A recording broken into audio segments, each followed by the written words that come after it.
Hello guys, मैं BP Rahul और आप देख रहे हैं आपका अपना स्टडी चैनल मिस्टर सर जी। तो गाइज इस वीडियो में हम लोग एसएससी के जीके के 50 महत्वपूर्ण प्रश्नों को हल करेंगे। गाइज आपको बता दें कि जितने भी पुराने पेपर्स में क्वेश्चन आए हुए होते हैं बहुत ही इंपॉर्टेंट्स होते हैं, इसीलिए इन क्वेश्चंस को ज़रूर पढ़िए, ठीक है ना, क्योंकि इन क्वेश्चंस के रिपीट होने के चांसेस बहुत ज़्यादा होते हैं। ओके, और ये वीडियो में हम 50 क्वेश्चंस आपको बताएंगे, साथ साथ कुछ ऐसे इंपॉर्टेंट फैक्ट्स भी बताएंगे जो आपके ज़्यादा से ज़्यादा क्वेश्चन तैयार हो जाएंगे। ओके, तो चलिए शुरू करते हैं। सबसे पहले आपके सामने क्वेश्चन यह है कि उत्तर मेरूर शिलालेख से किसके प्रशासन से संबंधित जानकारी मिलती है। तो इसका सही ऑप्शन होगा डी, यानी कि चोल। ठीक है, चोल से ये मिलती है, चोला डायनेस्टी से। और आपको बता दें चोला डायनेस्टी से, चोल वंश की जो स्थापना किया था उसे किया था विजयालय ने, ठीक है ना। विजयालय जो था, ठीक है ना, इसने जो है चोला डायनेस्टी यानी चोला वंश का स्थापना किया था, ठीक है ना। अब आते हैं नेक्स्ट क्वेश्चन पे। तो नेक्स्ट क्वेश्चन है पुलकेशियन सेकंड किसका महानतम शासक था।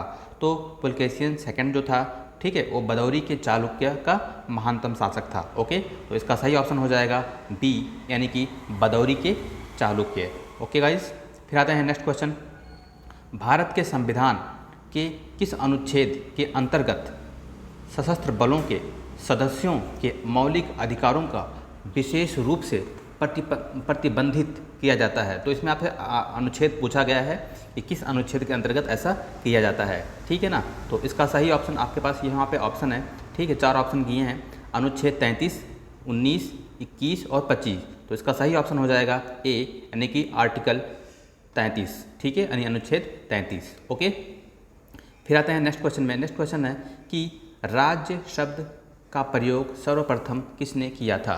तो आपको बता दें राज्य शब्द का प्रयोग सबसे पहले किया गया था वो मैकियावेली ने किया था। मैकियावेली का एक किताब है द प्रिंस, ठीक है ना, द प्रिंस एक बुक है, इसका नाम है, इसने लिखा था इसे मैकियावेली ने, और इसमें इसने राज्य शब्द का सबसे पहले प्रयोग किया था। ओके, तो ये बात ध्यान रखिए। अब आते हैं नेक्स्ट क्वेश्चन पे। भारतीय संविधान के किस अनुच्छेद को डॉक्टर बी.आर. अम्बेडकर ने भारतीय संविधान का हृदय और आत्मा कहा है, ठीक है ना। बहुत ही फेमस क्वेश्चन है, कोई हर पेपर में ये क्वेश्चन आते हैं, ठीक है ना। तो ये आर्टिकल है 32, आर्टिकल 32। ओके, फिर आते हैं नेक्स्ट क्वेश्चन पे। नेक्स्ट क्वेश्चन है कि शक्तियों का विभाजन और स्वतंत्र न्यायपालिका किसकी 2 महत्वपूर्ण विशेषताएं हैं, ठीक है ना। तो इसका सही ऑप्शन हो जाएगा सी, ठीक है, इसका सी ऑप्शन सही है, यानी कि सरकार का लोकतांत्रिक स्वरूप। सरकार का जो लोकतांत्रिक स्वरूप होता है उसका शक्तियों का विभाजन और स्वतंत्र न्यायपालिका के महत्वपूर्ण विशेषताएं होती हैं। ओके, फिर आते हैं नेक्स्ट क्वेश्चन पे। नेक्स्ट क्वेश्चन है कि पिट्स इंडिया एक्ट 1784 क्या था, ठीक है ना। तो पिट्स इंडिया एक्ट 1784 क्या था। तो आपको बता दें नियामक अधिनियम था ये, ठीक है ना, नियामक अधिनियम, यानी कि ठीक है, ऑप्शन बी सही है। ओके, अब आते हैं नेक्स्ट क्वेश्चन पे। नेक्स्ट क्वेश्चन है ए.ओ. ह्यूम यानी एलन ऑक्टेवियन ह्यूम के संबंध में निम्नलिखित में से कौन सा कथन सही नहीं है, ठीक है ना। फिर इसमें कौन सा स्टेटमेंट सही नहीं है आपको बताना है, 4 ऑप्शन आपके पास दिए हैं। तो सबसे पहले बता दें कि यह एक ऑर्निथोलॉजिस्ट था, यानी कि पक्षी विशेषज्ञ, ठीक है। वह भारतीय सिविल सेवा का सदस्य था, बिल्कुल सही है।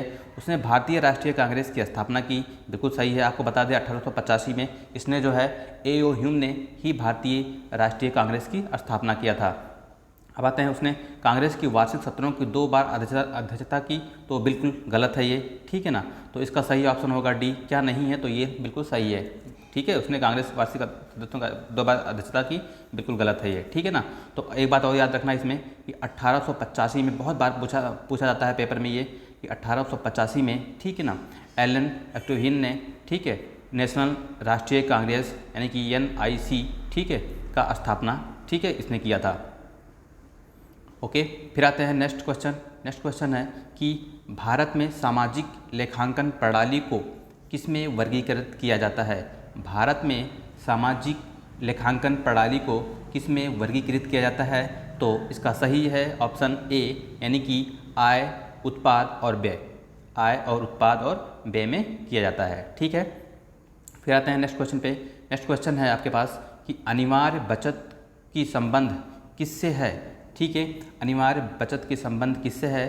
तो कीमत में बढ़ोतरी के परिणाम स्वरूप खपत की कमी, ठीक है ना, कीमत में बढ़ोतरी के परिणाम स्वरूप कीमत में क्या हो जाएगी, कमी हो जाएगी। ये अनिवार्य बचत संबंध इससे, ठीक है, अर्थात अनिवार्य बचत होता है ये, ठीक है। जब आप कीमत बढ़ जाती है तो आप क्या करते हो, खपत में कमी होती है, उसे कहते हैं अनिवार्य बचत। ओके, अब आते हैं नेक्स्ट क्वेश्चन पे। श्रम यानी कि लेबर की मांग क्या कहते हैं। तो आपको बता दें कि लेबर की जो मांग होती है, ठीक है ना, वो होती है व्युत्पन्न मांग, ठीक है, व्युत्पन्न मांग। देखो इसमें श्रम में होता क्या है, श्रम की मांग में जब कोई चीज़ की वस्तुओं की दाम, ठीक है ना, वस्तुओं की दाम जब क्या होता है, बढ़ जाता है, जब मांग में वृद्धि हो जाती है, ठीक है, तो कीमत बढ़ती है, और जब कीमत बढ़ती है तो उत्पादन या श्रम के मांग में भी वृद्धि होती है, ठीक है ना। इसीलिए श्रम के मांग को हम क्या कहते हैं, व्युत्पन्न मांग भी कहते हैं, ठीक है ना। एक तरीके से इसको ऐसे भी कह सकते हो कि बाजार में वस्तु की मांग द्वारा श्रम निर्धारित होती है, ठीक है ना। बाजार में जो वस्तु की मांग होती है उसी से श्रम को यानी कि लेबर को निर्धारित होता है, किया जाता है, ठीक है ना। तो इसको बहुत ही इंपॉर्टेंट क्वेश्चन है, इसको याद रखिए। फिर आते हैं नेक्स्ट क्वेश्चन पे।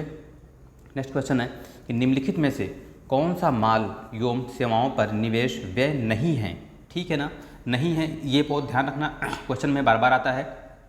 तो इसका सही ऑप्शन होगा बी, यानी कि मकान की खरीद, ठीक है ना। मकान की खरीद जो होती है ये होता है, ठीक है, बी, ये चीज़ नहीं होती है, मकान की खरीद कोई निवेश नहीं माना जाता है ना, क्योंकि आप इसको पर्सनली यूज़ करते हैं। ओके, फिर आते हैं नेक्स्ट क्वेश्चन पे। निम्नलिखित में से कौन सा निजी कॉरपोरेट क्षेत्र की बचत को दर्शाता है, ठीक है। निजी कॉरपोरेट क्षेत्र के बचत को दर्शाने वाला कौन सा है, ठीक है ना। तो ये आपको बताना है, तो अवितरित लाभ, ठीक है ना, अवितरित लाभ, यानी कि इसका ऑप्शन सी सही है। ओके, फिर आते हैं नेक्स्ट क्वेश्चन पे।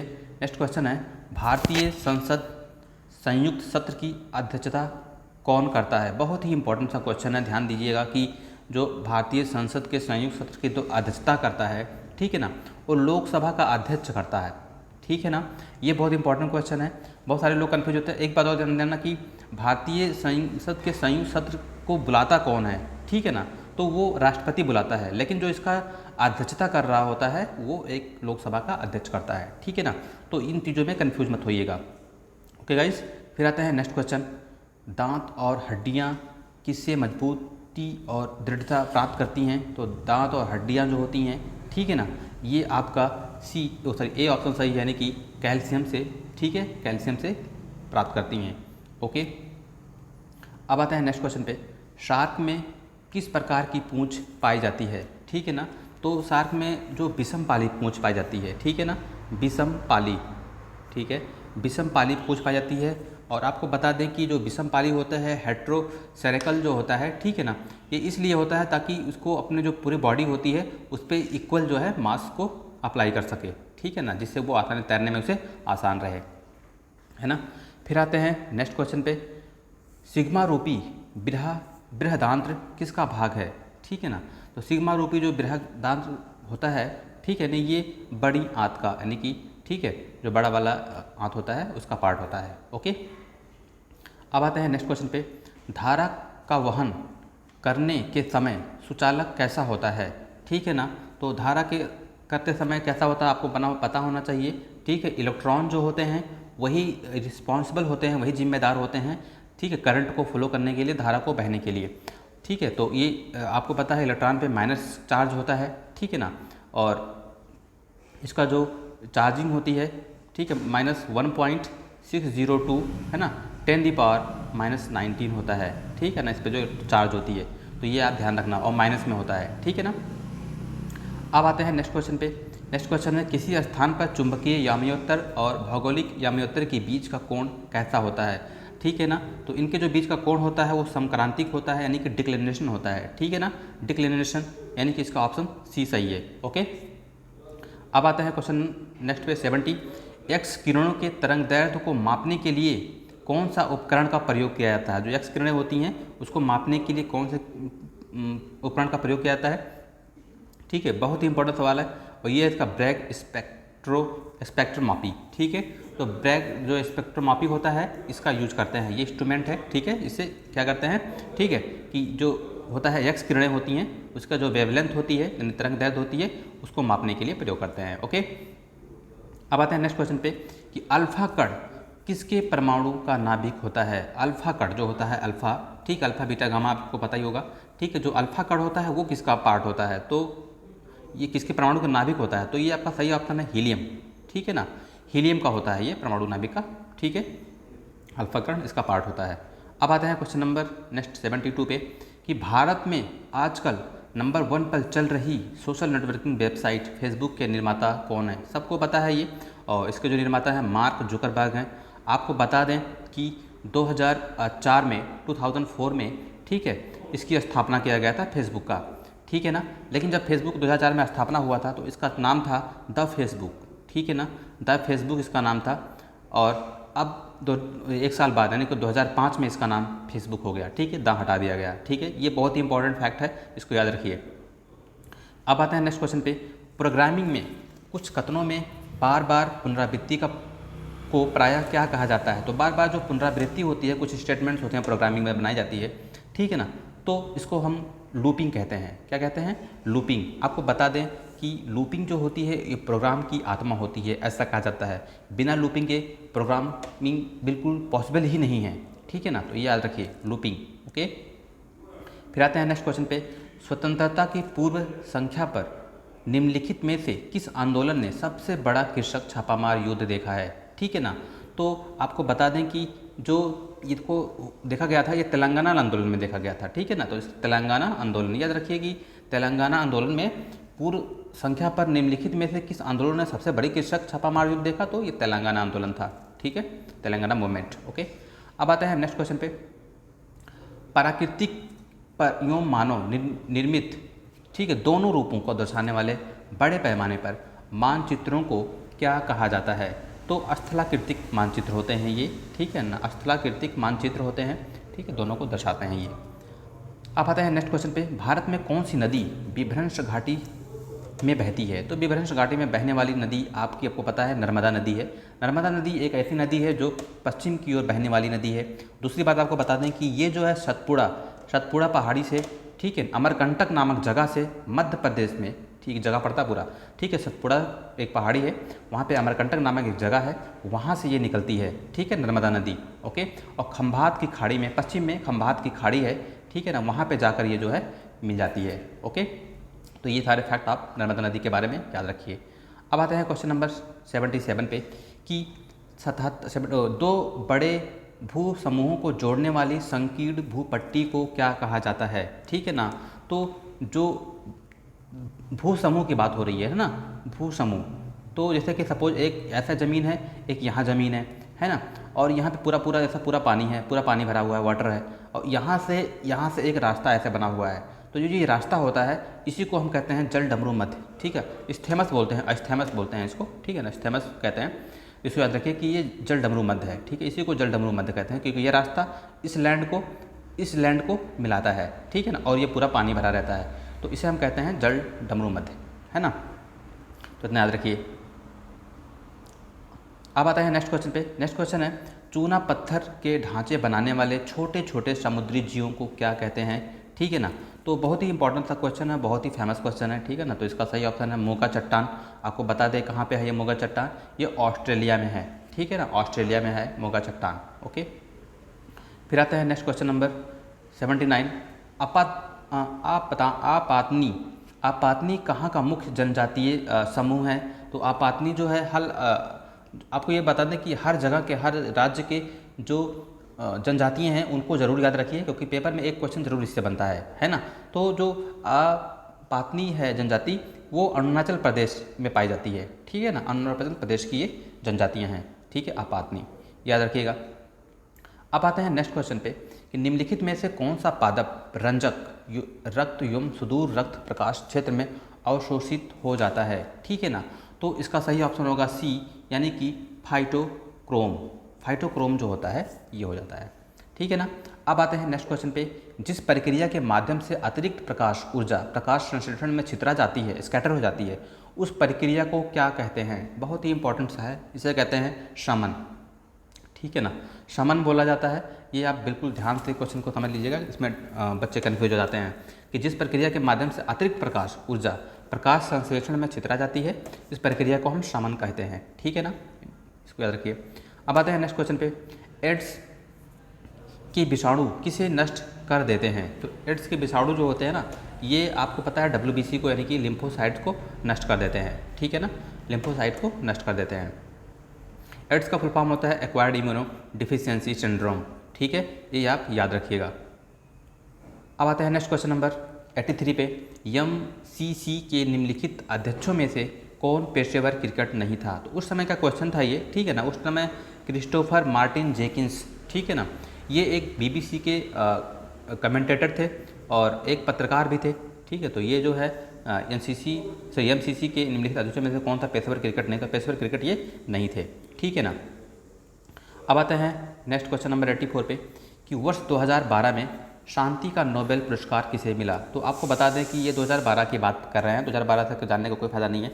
आप 2020 में हो, ठीक है ना, तो 2020 में जो नोबेल का पीस प्राइज़ दिया गया है, ठीक है ना, वो ग्रेटा थनबर्ग को दिया गया है। आपको सबको पता होना चाहिए ये चीज़, ठीक है, ग्रेटा थनबर्ग, है ना। और ग्रेटा थनबर्ग है कहाँ की, है ना, ये भी आप याद रखिए।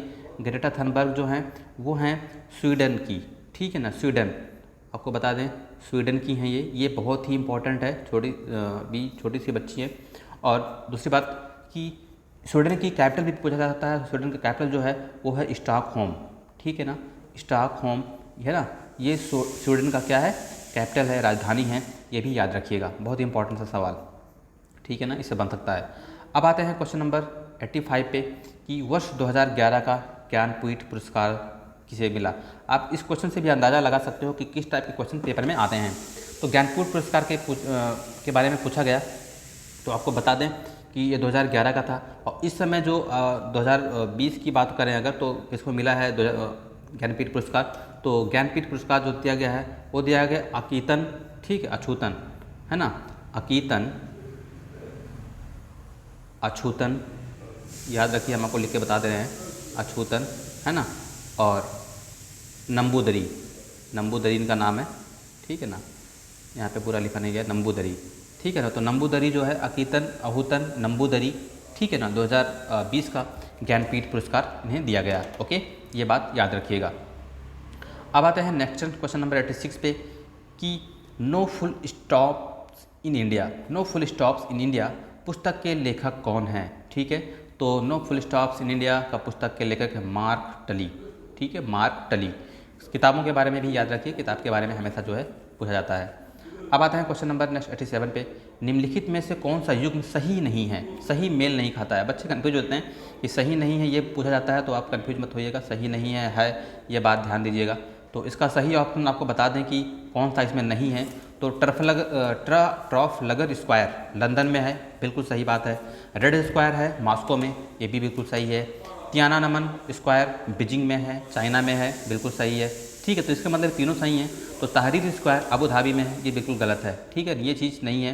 तहरीर स्क्वायर जो है, ठीक है, ये है आपका यहाँ पे इजिप्ट में, ठीक है ना, इजिप्ट यानी कि मिस्र में है, ठीक है ना। आपको बता दें मिस्र की राजधानी जो है काहिरा पड़ता है ना, मिस्र की राजधानी काहिरा में ये है, ठीक है ना। इसको हम शाहदी स्क्वायर भी बोलते हैं, ठीक है। तो मिस्र में पड़ता है ये, और मिस्र की राजधानी काहिरा में पड़ता है, ऐसा पूछा जा सकता है, ठीक है। तो तहरीर स्क्वायर यह है, यहाँ पड़ता है, और इसका सही ऑप्शन हो जाएगा डी, ओके, ये याद रखिएगा। अब आता है क्वेश्चन नंबर 88 कि संयुक्त राष्ट्र सुरक्षा परिषद की अस्थायी सदस्य की कार्य अवधि कितनी होती है? तो भैया जो अस्थायी या परमानेंट जो होती है वो होता है 2 साल के लिए, ठीक है ना, हर 2 ईयर्स पे चेंज होते रहते हैं। अब आते हैं क्वेश्चन नंबर 89, 20वें विधि आयोग के अध्यक्ष कौन है? 20वां विधि आयोग खत्म हो चुका है, 21वां विधि आयोग चल रहा है, और 21वां जो विधि आयोग के जो अध्यक्ष इस समय हैं, ठीक है ना, ये आपको जानना जरूरी है, ठीक है, क्योंकि इससे कोई मतलब नहीं है 20वें विधि आयोग के अध्यक्ष से। वैसे 20वें विधि आयोग जो अध्यक्ष थे वो न्यायमूर्ति D.K. जैन थे, ठीक है ना, और जो 21वें हैं वो हैं बलबीर सिंह, ठीक है, बलबीर सिंह चौहान नाम है इनका, बलबीर सिंह चौहान लिख देते हैं, बलबीर सिंह, ठीक है, सिंह चौहान, ये हैं इस समय, ठीक है, 2000, ठीक है, ये सॉरी 21वें जो हैं विधि आयोग के अध्यक्ष हैं, ये याद रखिएगा, ओके। अब आते हैं नेक्स्ट क्वेश्चन पे, जूलिया गिलार्ड कहाँ की प्रधानमंत्री हैं? जूलिया गिलार्ड तो आपको पता है कि है ना। उस समय की बात थी ये। जूलिया गिलार्ड कहाँ की प्रधानमंत्री हैं, तो ये पूछा गया था ऑस्ट्रेलिया का, तो ऑस्ट्रेलिया की प्रधानमंत्री थी उस समय, ठीक है ना, ऑस्ट्रेलिया की। अब एक बात और जानना कि जो इस समय जो ऑस्ट्रेलिया के प्रधानमंत्री हैं, ठीक है, वो मॉरिस हैं, ठीक है, कुछ करके नाम इनका याद रखिएगा। ऑस्ट्रेलिया का जो प्रधानमंत्री है वो, ठीक है, जॉन मॉरिस, याद रखिएगा, जॉन मॉरिस, है ना। इस समय जो है वो जॉन मॉरिस है ना, तो ये याद रखिएगा। उस समय भी देखो ऑस्ट्रेलिया के बारे में पूछा गया था, आज अभी भी जो है बहुत इंपॉर्टेंट क्वेश्चन ये भी पूछा जा सकता है ना। अब आता है नेक्स्ट क्वेश्चन, भारत का वह कौन सा राज्य है जिसने सबसे पहले खाद्य सुरक्षा कानून पारित किया। बहुत ही इंपॉर्टेंट सा सवाल है, तो इसका सही है क्वेश्चन है, ठीक है, कि कौन सा पहला राज्य था, तो बिल्कुल सही ऑप्शन है सी, यानी कि छत्तीसगढ़। छत्तीसगढ़ ऐसा पहला राज्य था जो खाद्य सुरक्षा अधिनियम कानून पारित किया था, ठीक है ना। अब आता है क्वेश्चन नंबर नेक्स्ट पे 92 पे कि सिलिकॉन किसका पॉलीमर है, ठीक है, सिलिकॉन किसका पॉलीमर होता है, तो आपको बता दें सिलिकॉन जो पॉलीमर है वो है डाई एल्किल डाइक्लोरोसिलेन, है ना, तो ये इसका सही ऑप्शन होगा सी। पॉलीमर जो होता है एक टाइप का जो है, उसमें कलेक्शन ऑफ क्या कह सकते हो कि मॉलिक्यूल्स होते हैं, ओके। तो सिलिकॉन का जो पॉलीमर है वो डाई डाइक्लोरोसिलेन होता है, ओके। अब आते हैं नेक्स्ट क्वेश्चन पे, प्राकृतिक कोलाइड कौन सा होता है, ठीक है ना। 93 क्वेश्चन नंबर बहुत इंपॉर्टेंट है। प्राकृतिक कोलाइड, नेचुरल कोलाइड क्या होता है, ये होता है आपका ब्लड, ठीक है, यानी कि रक्त होता है, खून होता है, यह प्राकृतिक कोलाइड होता है, ठीक है ना। अब आते हैं नेक्स्ट क्वेश्चन नंबर, निम्नलिखित में से किसमें सिल्वर नहीं होता है, ठीक है ना। सिल्वर नहीं होता है, तो आपको बता दें कि जर्मन सिल्वर नहीं होता है, ठीक है ना। आपको बता दें जर्मन सिल्वर जो बना होता है, ठीक है ना, ये होता है कॉपर, ठीक है, 60%, है ना। उसके बाद जिंक होता है 20%, यानी कि जस्ता होता है 20%, ठीक है, और निकिल ये होता है आपका 20%। यही मिला करके पूरा बनता है आपका जर्मन सिल्वर, ओके। बहुत इंपॉर्टेंट सवाल है। अब आते हैं नेक्स्ट क्वेश्चन पे कि विटामिन B12 में कोबाल्ट की मौजूदगी को सर्वप्रथम किसके द्वारा सिद्ध किया गया, ठीक है ना। तो B12 में कोबाल्ट की जो मौजूदगी है, ठीक है, सबसे पहले किसके द्वारा सिद्ध किया गया, तो आपको पता है इसका सही ऑप्शन होगा यह है स्पेक्ट्रोस्कोपी, ठीक है, स्पेक्ट्रोस्कोपी के द्वारा ये सिद्ध किया गया कि B12 में कोबाल्ट की मौजूदगी होती है, ओके। अब आते हैं क्वेश्चन नंबर नेक्स्ट पे, ठीक है। क्वेश्चन नंबर नेक्स्ट है 96 की तेल बिखराव के शोधन के लिए आनुवांशिक हेरफेर द्वारा प्राकृतिक आइसोलेटों से उत्पन्न किस जीवाणु प्रभेद को प्रयोग किया जा सकता है, ठीक है ना। तो किसका प्रयोग किया जाता है, इसका सही ऑप्शन होगा, ठीक है, नाइट्रोसोमोनास, है ना। इसका सही ऑप्शन होगा डी, यानी कि नाइट्रोसोमोनास, ठीक है ना। इसका प्रयोग करते हैं इसको करने के लिए, प्राकृतिक आइसोलेटों से उत्पन्न किस जीवाणु प्रभेदों का प्रयोग किया जाता है, तो नाइट्रोसोमोनास को, ओके। बहुत इंपॉर्टेंट सवाल है, इसको याद रखिएगा। अब आता है नेक्स्ट सवाल पे कि ठोस अपशिष्ट पर अप्रवेश पदार्थ के विलेपन को क्या कहते हैं, ठीक है ना। जो ठोस होता है तो इसे कहते हैं संपुटन, है ना, संपुटन, ये याद रखिए, ये पेपर में बहुत बार पूछा गया है, ठीक है, संपुटन। अब आते हैं नेक्स्ट क्वेश्चन पे, जल उपचार में पराबैंगनी किरणों का प्रयोग किस रूप में किया जाता है, तो जल उपचार में पराबैंगनी किरणों का उपयोग किया जाता है, वो आपका किया जाता है, ठीक है ना, रोगाणु नाशक के रूप में। जो अल्ट्रावायलेट रेज होती हैं, ठीक है, उसमें पानी में अशुद्धियों को ख़त्म करने के लिए, उसमें जीवाणु बैक्टीरिया को मारने के लिए, ठीक है ना, हम किसका अल्ट्रावायलेट रेज का प्रयोग यानी पराबैंगनी किरणों का प्रयोग करते हैं, ठीक है ना, ओके। अब है क्वेश्चन नंबर 99 की DNA में थायमिडाइन द्विभाजित संरचना किसके कारण होती है, तो थायमिडाइन जो संरचना होती है आपको पता होना चाहिए, बहुत ही इंपॉर्टेंट सवाल है, UV किरणों के कारण होती है, UV यानी कि अल्ट्रावायलेट रेज, ठीक है, अल्ट्रावायलेट रेज की वजह से थायमिडाइन द्विभाजित संरचना पाई जाती है। अब आते हैं क्वेश्चन नंबर 100 पे कि वर्ष 2013 में ऑस्ट्रेलियाई ओपन पुरुष एकल खिताब का विजेता कौन है। ये 2013 की बात कर रहे हैं, 2013 की, ठीक है। तो 2013 में भी नोवाक जोकोविच थे ऑस्ट्रेलियाई ओपन पुरुष एकल खिताब के विजेता, और 2020 में भी इन्होंने ही जीता है, ठीक है ना। देखो अमेजिंग बात है ये, तो गाइज इसको ज़रूर याद रखिए। तो गाइज आई होप ये वीडियो आपको ज़रूर पसंद आई होगी। अगर वीडियो अच्छी लगी हो तो लाइक करना, शेयर करना, सब्सक्राइब करना बिल्कुल ना भूलें। तो गाइज इस वीडियो को देखने के लिए बहुत बहुत धन्यवाद। फिर मिलते हैं नए वीडियो के साथ, तब तक के लिए धन्यवाद।